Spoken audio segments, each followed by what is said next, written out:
All right, so welcome back to my channel.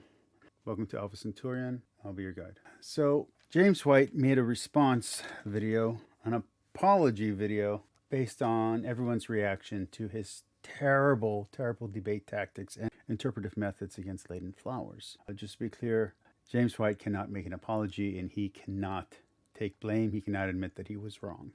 It is a terrible apology. He's trying to justify his beliefs. He's attacking scholars. He's blaming the victim. He's saying that Flowers broke the rules of debate. But you can go and listen to about, and I've listened to about 10 different people with different belief spectrums, all analyzing James White's opening statement. And it is bad. There's no one who's agreeing with him, even people who are on his side. So what I'm going to do is something a little interesting here. And it's going to be a little, some people might consider me a sophist for it, but that's okay. So I'm going to play James White's supposed apology, just little snippets. And then I'm going to rework his statement specifically on James 6:44. And I'm going to turn it into a positive argument that's not fallacious, okay? Just so you can see that it can be done. Because one of the things that I've noticed under my comments is that people are thinking that I'm saying James White is wrong because I don't agree with unconditional election. That's not what's going on at all. I don't have any dog on this fight. I don't care what James White said. I don't care what Leighton Flowers says. I don't agree with either one of them. I'm a Catholic. I don't care what either one of them said. I think they're both wrong. I just think James's argument was completely fallacious and completely insane. I mean, it was just nuts. It doesn't make any sense. It doesn't make any sense in English. It doesn't make any sense in the Greek. He even makes a joke about him knowing German and Greek and English, but he doesn't know French. Look, so he's heard the criticisms and he's trying to downplay them, but his arrogance gets in the way of his apology. So anyway, we're going to play a few bits and pieces. I got timestamps ready. Don't go to his Twitter and try to attack him. Understand that this is a man who is mistaken in his arrogance and his pride. This is hurting his relationship with God. So if you're a Christian, pray for him. If you're not a Christian, understand that this is an older man who is expressing his arrogance and frustration with the world. Okay, pity him. All right, so let's get to this. I'm going to put in my headset, and then I'll take off the headset when I'm doing my bit at the end. Okay. So this is one of the guys who disagrees with him. This is one of the channels who disagrees with him. And a single book I've read. I doubt he's ever heard a sermon that I ever preached. As far as I know, all he knows about me, he knows about listening to one debate. And given the stuff he said about debate, he wasn't listening well. So I'll be honest with you. I don't know how you come to conclusions about people on the basis of tiny little snippets. I don't get it. I hope that he doesn't get treated this way in the future, but something tells me what goes around comes around. And when it does, he's going to have no basis for complaining because he's been willing to make these types of character assessments and scholarly assessments off the basis of almost nothing at all. It's disturbing and troubling, and I hope he'll think about it because this young man would not want to be treated by others the way that he chose to treat me. And why he did so, I don't know. I want to be really kind when I say this, but it is quite apparent that James appears to have a rather superficial knowledge of how language works, or as particularly how Greek works, because he mentions things and he'll say things, and here he talks about the present tense participles of looking on the Son and believing in him. And so I guess, and I didn't even remember this, but when I went quickly past verse 40 in my running through the context in my opening statement, I mentioned in passing the one looking, the one believing. And for probably most of this young man's life, I have been preaching sermons where I have emphasized that, especially in the Gospel of John, the emphasis upon the present tense participle hopistuon, the one believing. Every single time that's used, it's used of saving faith. That's what brings eternal life. That's what brings you to resurrection by Jesus himself. And it's never in the Gospel of John, anyways. And in fact, it only appears, if I recall correctly, well, let's... So as you can see there, the first thing that he does is he makes it sound like only this guy is telling him he's wrong. If you go online, there are people from Unitarianism, there are people from Baptist ministries, there are people from secular scholarship, there are Catholics, there are Lutherans, there are Greek scholars, there are literary scholars, biblical experts, all saying that James is interpreting this incorrectly. So it's not just this one guy.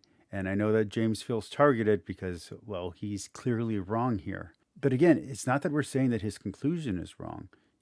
He has the right question, and according to him, he has the right answer, but his math, the formula he's using to get to the answer just is not correct. If you were the math teacher and you had said, hey, show your work, and then you saw a bunch of numbers that had nothing to do with the actual answer, you'd either A, assume they're cheating and mark it wrong, or B, you would assume that they're guessing and mark it wrong. If somehow you thought that there was some possibility, and there is some little thread in James's argument that could be used to show predestination, and therefore, if you want to stretch that out to unconditional election, you can make that connection. But he doesn't do that connection in his argument. Instead, we'll see that when he gets to it.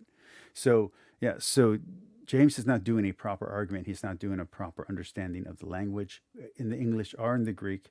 Again, in the English, this is very apparent, but it's also very apparent in the Greek, according to all the Greek scholars who have now been speaking on this. And these are people with accredited PhDs and doctorates and equivalents thereof in these studies. James White is not a doctor of these studies. He doesn't have a rare doctorate. It's not an accredited school. I'm sorry, it's just not. I do not have a master's or a doctorate in anything. Okay, I'm doing all of my studying and all of my interest based on translations. I have to admit that there's no original language when it comes to my understanding of these things. I'm going based on understanding English, based on my confidence in my abilities, and based on commentary from scholars. I'm coming to my opinions. And also I read the text, and I read the text in multiple translations. So I'm not just getting one flavor, I'm getting multiple flavors for this. Okay, all that's fine. You can have this argument in English about the English. You don't have to make it an argument about the Greek. James White is making it about the Greek, and he's failing and falling short of the scholarly standard he himself is setting. He could have this argument without taking it to the Greek, and he would have been fine, except for the fact that he didn't have a good comprehension of the English. But let's worry about sentence structure and grammar and all of that in a second. All right, let's go to the next talking point. Let's go to the next apology point, 2736. Okay, so here we go. Then we go out of John, and it looks to me, as I just look at this is the only use of hapastuon outside of John that's not a scriptural citation. Everyone believing will be justified, from Acts 13:39. Because you'll notice Romans 9:33, hapastuon is in italics, which is the Allen 28th edition, a way of indicating a citation of the Old Covenant scriptures, normally the Greek Septuagint. So hapastuon in 9:33 and hapastuon in 10:11.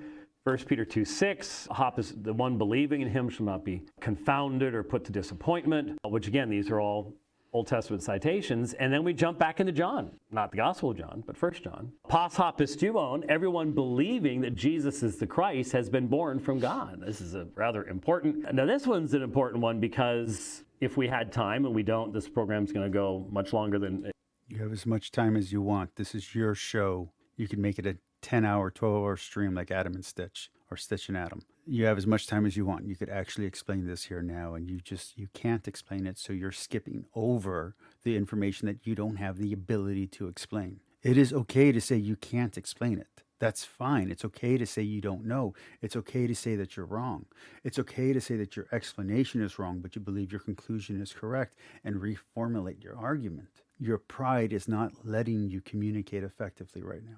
It needs to anyways. But if we were, and we have, you can look this up. Everything I've taught for 25 years. Okay, 20, actually coming up on 26 years, is pretty much available on our website now. So you can look up 1 John 5:1. We have done entire discussions of and explained the relationship of participles, such as hapastuon, to controlling verbs, geneti, because participles are controlled by the main verbs, and how you understand them and how they relate syntactically to everything else in the sentence. It all has to do with the relationship of the main verb. And so there's a lot that can be said about 1 John 5:1 from there, but it's the one believing. It's true faith. Who is the one who overcomes, 1 John 5:5, the world? I me hapistion hati Jesus estin ha huios to theo. So who is the one who overcomes the world? But the one believing that Jesus is the Son of God. So there is a conversation here in the document itself, in the text, even in the English, even through translation, about true faith and false faith and what the difference between those two things are and what the evidence is. And the evidence is those who are drawn to Jesus will not be, those who are given to Jesus will not be thrown away. They will be drawn to him. And the only one who draws them is going to be God. So there's that conversation happening there. That isn't arguing for unconditional election, though. You can make the argument that it is, but James White never makes that argument. Instead, he gets into the Greek, which is a weird tangent. It would be like me arguing over the English grammar and English punctuation and English sentence structure of Shakespeare to show that Hamlet wasn't crazy but faking it the entire time. You can make that argument, but you can't, or you can even make the argument that he was crazy. You can go either way, but you can't get there by the grammar alone. There's a narrative happening. And James White seems to be trying to separate the conclusion from the narrative, which doesn't work. There's a sense and a context of what's being said related to the rest of the text. And James White wants to say, well, you can't look to what the conclusion is, and you can't look to where it came from. You have to look at just this little square. Okay, well, hey, if you're going to do that, that's fine. Then let's talk about that little square.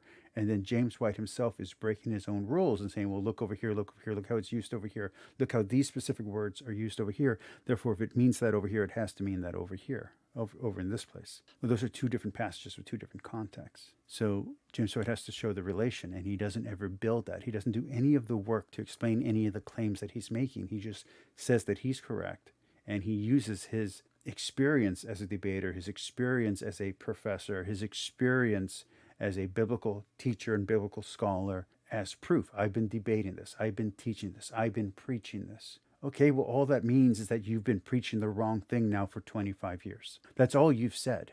You haven't proven anything. You've just proven that you've been wrong for a very long time. So this is not a good argument. Okay, next spot. 4450. And it's pretty problematic because he critiques Leighton, saying that Leighton's exegesis is faulty because he didn't realize there were present tense participles and not finite verbs. And anyone who knows Greek can read it, and so you didn't really introduce me that much, but I read Greek, so I'm a Septuagint scholar kind of by trade, among other things that I work in. And so I read a lot of Greek all the time. And so if someone says there's a huge exegetical weight that's between a participle like I'm walking and a finite verb, he walks, that almost never would happen in language, and especially in Greek, that there's somehow an argument fall apart based on that. And so James doesn't explain it later on, nor here, what he means by citing Greek grammar. He doesn't explain it because it was a 10 to 12 second statement in the Q&A where I only had 30 seconds, okay? And I had explained it if you had listened to the debate. You didn't even represent what it was about. You didn't even get it right. We're going to play it. Let's go ahead and play it. Let me take this down. I've got a lot of stuff up here. Of these things. But if you know Greek, you're going to go... Okay, well, he goes on to, again, make some more insulting and condescending statements. Well, that's not it. Where did I put... Well, that can't be it. But here's what happened during the debate. But you need to understand something. The first thing I'm going to show you is from Leighton Flowers' closing statement. So this cannot be even slightly relevant to the main argumentation of the debate, because it's in a closing statement, and he's bringing up an assertion that he did not make during the debate. Now, that's technically a violation of the rules.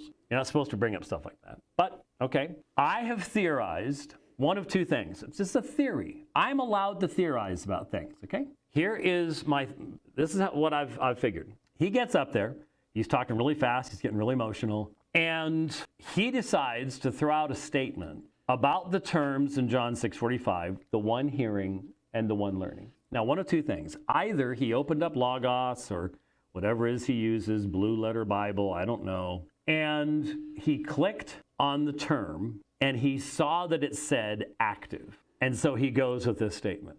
Or I think more likely someone in his group, probably from the seminary, sent him a text and said, hey, He's all wrong about what he's saying because those are active, not passive forms in John 6:45. Now, what was it I was all wrong about what he's saying because those are active, not passive forms in John 6:45. So I want you to notice what James White did there. He shifted the blame. He was then blaming the victim. He then refused to take blame on himself. And he says that Flowers was cheating by using the exact same strategies and tactics that James White was using. He did the same thing in the Tuggy debate. Again, I don't agree. In the Tuggy debate, I agree with James White. I'm Trinitarian. But he was abusive of Tuggy and he was flouting the rules. There have been 2 or 3 different debate teachers who have analyzed the Tuggy White debate. I'm pretty sure there's going to be a bunch of them that are going to do this for this debate. And all they do is they list all the ways that James White is breaking the rules of formal debate. So James White is the one who's being abusive here. He's the one who's being a bully. And then he's shifting the argument. So almost everybody who I've watched, and I've watched a lot of stuff now on this, after I made my video, I've been getting recommendations. Everyone's talking about the opening statement. Very few people are talking about the closing statement.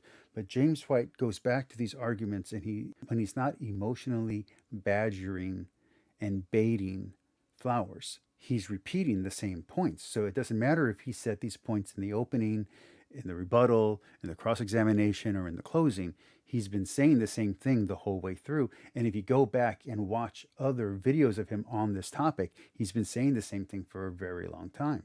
So these are not unique to the closing statement. So him concentrating on the closing statement where he thinks he has an out is just him trying to shift the argument to something where he thinks he has more standing.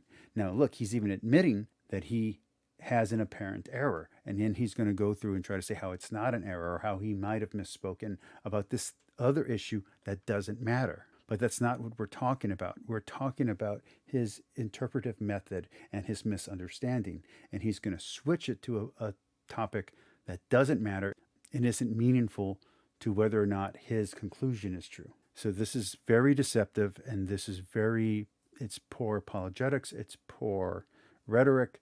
It is ugly stuff. This is abuse. He is gaslighting you, the audience, to agree with him by shifting the blame and then pointing to something that doesn't matter and saying, hey, this over here that doesn't matter, yeah, I was wrong about that. But the actual thing I was fine about. With this tangential matter, doesn't have anything to do with that anyway. It doesn't have anything to do with your incorrect statement. This is abusive behavior. It's abusive to Flowers. It's abusive to the person who he's calling abusive. Notice that he's playing the victim. And it's abusive to the audience because it's gaslighting you to believe something that is 100% not true. Now, I am not an expert in Greek. I have the Nessie Allen. I have all that stuff. I'm not an expert in Greek. I don't claim to be. What I can do is read English. And so what I do is I have a different Bible translation that has a bias to different denominations. So I have Bibles that have a translation bias toward Calvinism. Those are the Bibles I pull out to understand what he's trying to say. And in the English, you can see the bias. If I'm going to debate an evangelical, I'm going to get a Bible that has a translation that's friendly to evangelical belief. If I'm going to debate a Catholic, I'm going to go and get an NAB or an RSV, CE edition. That's what I'm going to do. When you go and you look at the ESV and you look at this verse, you can see the bias present. And even with the bias, it doesn't get over the hurdle, it doesn't get over the hump to unconditional election. It can be shown to be an argument for predestination, but not unconditional election. But again, James White never deals with that issue. And again, at the end of this video, I'm going to make a positive argument for unconditional election, something I don't believe in, based on just the verse being discussed and not all this other stuff that James White is trying to bring in. Okay. Let's get to 124, and then I'll go ahead and give you my argument the way that I would have worded it. I'm not sure where German fits in there. Meine Wortschatz ist ein bisschen klein. Ich habe keine Leute Hause mitzusprechen. But when I was teaching over in Germany and I'd be around Germans, it would get a lot better. And my French is worthless. I took it and German blew it right out of the water. I use Latin, but only for reading. And like I said, my Arabic's gone down. But you see, the reason that I continue to know Greek is last night when I preached from 1 Corinthians 3, 2 Corinthians 5, and Romans 4 at Apologia, the only thing I had in the pulpit was my Nessie Allen 28th edition. No notes, no translations, nothing. It's because I use it. And so you're saying, well, I was a long time ago, which means you've not been using it. And the problem is you're teaching from translations based upon it and insisting that those translations have certain meanings. Dr. Kritko, you know what I'm saying is true. You know it. Why didn't you stop him? Why didn't you stop him? You know what I'm saying is true. Okay, just a few more clips here. Oh, wait a minute, that's not right. Yeah, no, it does. Okay, it's close enough. Where I click, it's a neat program, but this is the one that's thrown us a curve a few times. Wherever you click and what you wrote in your notes is where it goes to. So I mean, today that's kind of the point of contention, though, is that he did appeal to Greek as a claim that you were wrong in your argumentation and conclusions. And so he did appeal to that as the indicator. And what we're going to see is that it just doesn't hold up what he was saying. Okay. So notice that James White is being defensive. And he's trying to use his righteous indignation, if you will, or false indignation as kind of an emotional appeal. Look at how angry I am about this. Therefore, I must be right. He's clearly wrong. Again, not necessarily about the question, not necessarily about his conclusion. He's wrong about his assertions about what the actual wording is. So we're going to do something right now. I want you to see this, okay? And I'm going to make an argument for James for unconditional election based on the verse alone. No one can come to me unless the Father who sent me draws him, and I will raise him up on the last day. So let's turn this into an argument for unconditional election. Again, I don't believe that this is an argument for unconditional election. I don't believe that's what this is teaching. This could be teaching predestination, that I'm okay with. Could be teaching grace, that I'm okay with. And I think it's a callback to Isaiah, where it's talking about who the teacher is, and it's talking about false faith and true faith.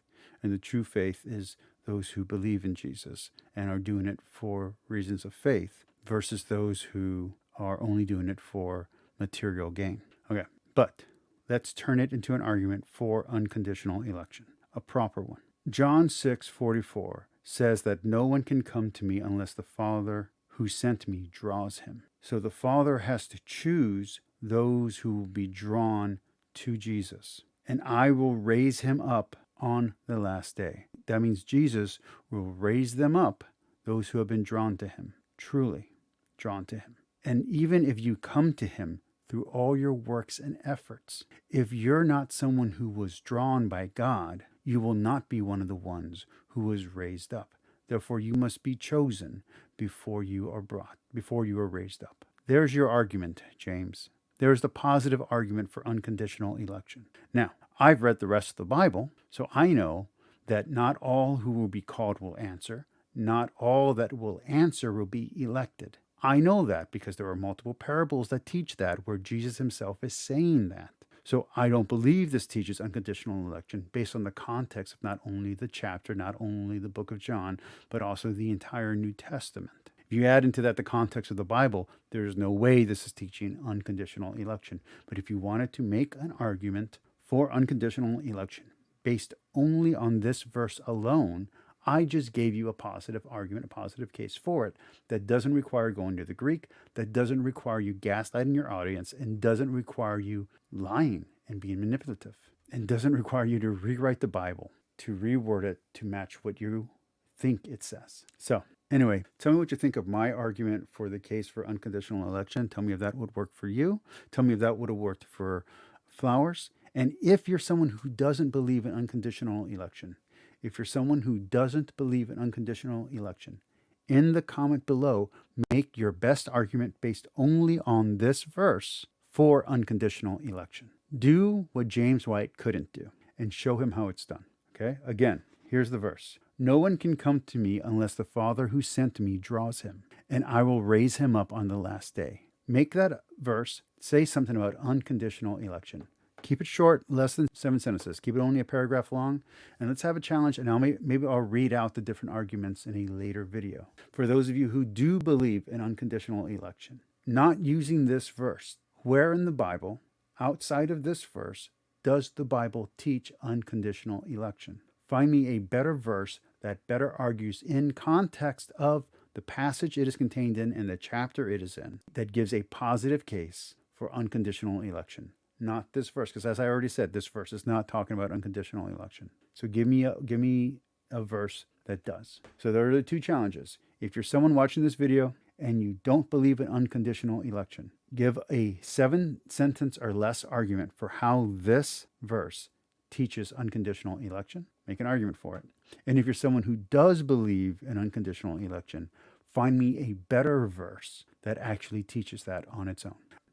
All right, peace, like, and subscribe. Talk to you all later. Please hit that like button. Please share this video. And come on, I need to get monetized. So please, please, please watch, comment. Talk to you later. Bye.